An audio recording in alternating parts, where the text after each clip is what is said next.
Assalamualaikum warahmatullahi wabarakatuh. Kami dari kelompok 2 akan mempresentasikan paper literatur review yaitu berjudul Ramadan Idul Fitri yang beranggotakan saya Yuma Syafriani dengan NIM F1D123001.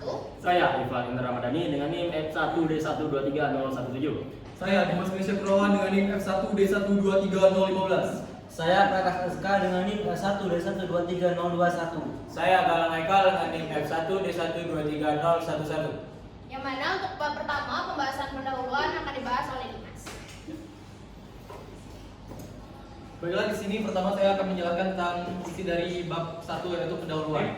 Idul Fitri merupakan salah satu hari raya utama dalam agama Islam yang dirayakan oleh umat muslim di seluruh dunia. Hari raya ini menandai berakhirnya bulan suci Ramadan, di mana umat Islam menjalani ibadah puasa selama sebulan penuh.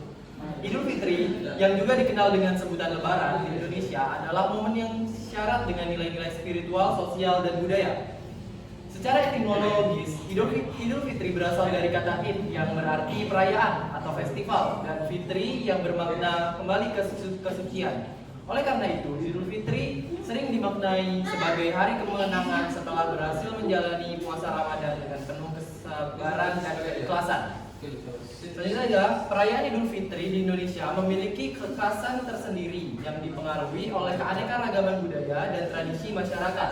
Mulai dari tradisi mudik atau pulang kampung, saling bermaaf-maafan, hingga beragam hidangan khas yang disajikan. Semuanya mencerminkan kekayaan budaya dan kehangatan sosial yang melekat pada perayaan ini. Selain itu, kegiatan seperti takbiran saat Idul Fitri dan pembagian zakat fitrah juga menjadi bagian integral dari perayaan ini. Selanjutnya akan dijelaskan oleh Iswal Ramadhani.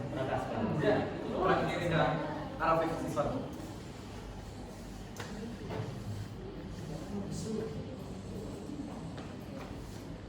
Jadi berdasarkan latar belakang yang sudah disebutkan pada sebelumnya, kami mendapatkan rumusan masalah, yaitu yang pertama, bagaimana kebiasaan yang dilakukan masyarakat pada saat hari raya Idul Fitri datang, dan yang kedua, apa saja hal menarik yang ada dalam kegiatan tersebut.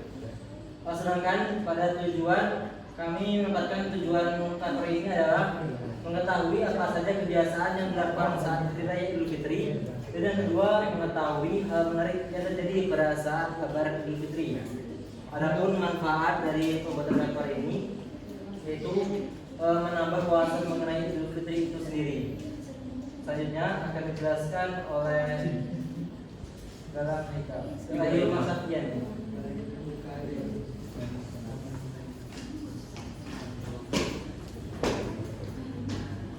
Selanjutnya pada bab 2 yaitu tentang pembahasan yaitu 2.1 kebiasaan yang dilakukan pada saat Idul Fitri. Untuk kebiasaan ini kerap kita temukan seperti yang pertama sholat Idul Fitri, yang kedua ada saling bermaafan dengan itu kerabat ataupun keluarga besar, yang ketiga juga ada silaturahmi atau open house, yang keempat ada ziarah kubur, yang kelima ada penyajian hidangan khas, yang keenam ada berbagi ataupun menerima THR atau tunjangan hari raya, dan yang terakhir itu ada berbagi sesama. Nah, untuk yang pertama, sholat Idul Fitri itu kerap kita lakukan itu dengan kegiatan sholat bersama di masjid-masjid di sekitar rumah. Selanjutnya yaitu saling bermaaf-maafan. Nah, di sini momen yang paling sakral itu ditunggu-tunggu untuk setiap keluarga, baik dari kerabat ataupun keluarga besar. Nah, biasanya ini dilakukan dengan kegiatan sungkeman mulai dari yang tertua hingga yang termuda.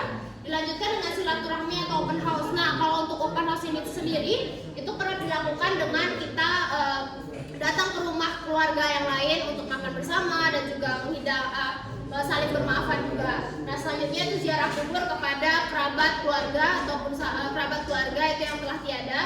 Ini juga dapat menimbulkan haru yang itu kepada kegiatan Idul Fitri sendiri. Selanjutnya penyajian hidangan khas. Untuk di Indonesia sendiri itu biasanya ada rendang, ada opor, dan juga ketupat.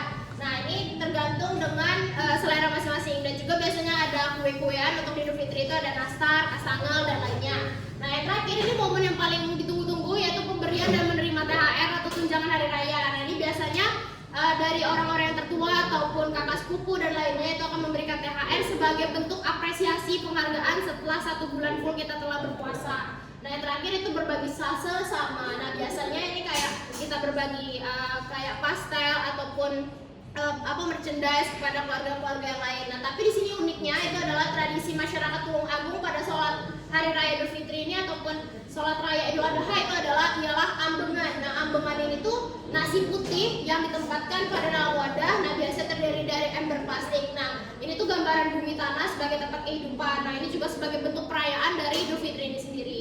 Nah, selanjutnya itu untuk 2.2 akan dijelaskan oleh Ival. Baik, terima kasih Irma Septiani. Jadi saya akan melanjutkan untuk 2.2 yang menarik dalam kegiatan Idul Fitri. Jadi ada dua kegiatan yang menarik dalam kegiatan Idul Fitri ini. Yang pertama ada malam takbiran. Yang kedua ada silaturahmi dan halal bihalal. Yang pertama kita mulai dengan malam takbiran. Takbiran itu adalah kegiatan mengumandangkan takbir sebelum malam Idul Fitri. Jadi untuk umat muslim yang biasanya berkumpul di masjid atau di itu tempatnya terbuka bersama-sama mengumandangkan kalimat takbir, tahmid dan tahlil. Dan juga untuk suasana takbiran penuh dengan kegembiraan dan rasa syukur. Dan juga beberapa kabupaten, contohnya Kabupaten Kuantan Singingi berada di kilometer 55 dari kota Pekanbaru arah ke Taluk Kuantan. Dalam rangka ini mengucapkan rasa syukur kepada Allah Subhanahu wa taala. Setelah berakhir dari bulan suci Ramadan, masyarakat Desa Kebun Durian memiliki cara untuk mewujudkan rasa syukur kepada Allah Subhanahu wa taala, yakni dengan mengadakan takbir di malam Idul Fitri dari rumah ke rumah. Setelah takbir bersama-sama selesai dan ditutup dengan doa sambil memakan tambau kawa atau snacknya itu. Maka perundingan dilakukan. Hal-hal yang dirundingkan ialah sekitar bagaimana cara mensukseskan takbir di dalam malam Idul Fitri sehingga dusana atau keluarga perempuan merasa senang. Maka untuk itu ditunjuk personil-personil yang akan bertugas untuk memimpin takbir dan membaca doa. Dan yang kedua ada namanya silaturahmi dan halal bihalal. Biasanya ini setelah sholat Idul Fitri mungkin datang ke rumah tetangga atau keluarga atau kerabat yang lainnya untuk memaafkan. Mungkin dari saya sekian dan mungkin selanjutnya kesimpulan akan dilanjutkan oleh Galang Haikal. Baiklah, yang terakhir yaitu di bab ketiga tentang kesimpulan dan saran. Di poin yang pertama 3.1 tentang kesimpulan, yang di sini bisa kami simpulkan ada dua hal. Yang pertama, kebiasaan yang dilakukan saat Idul Fitri meliputi sholat Idul Fitri, saling bermaafan, open house, ziarah kubur, makanan khas lebaran, pembagian THR, dan berbagi antar sesama. Lalu yang kedua, kegiatan menarik di dalamnya yaitu meliputi malam takbiran dan keliling membawa obor dan juga halal bihalal. Dan yang terakhir adalah poin 3.2 yaitu saran. Adapun saran kami untuk paper ini adalah sebagai umat muslim sudah seharusnya kita selalu mengindahkan seluruh kegiatan kebiasaan dalam Idul Fitri ini, karena dengan kegiatan ini kita dapat merasakan momentum kemenangan di setiap tahunnya. Mungkin inilah review dari kami kelompok 2 tentang paper yang kami buat. Terima kasih atas perhatiannya. Kami tutup dengan wabillahi taufiq wal hidayah. Wassalamualaikum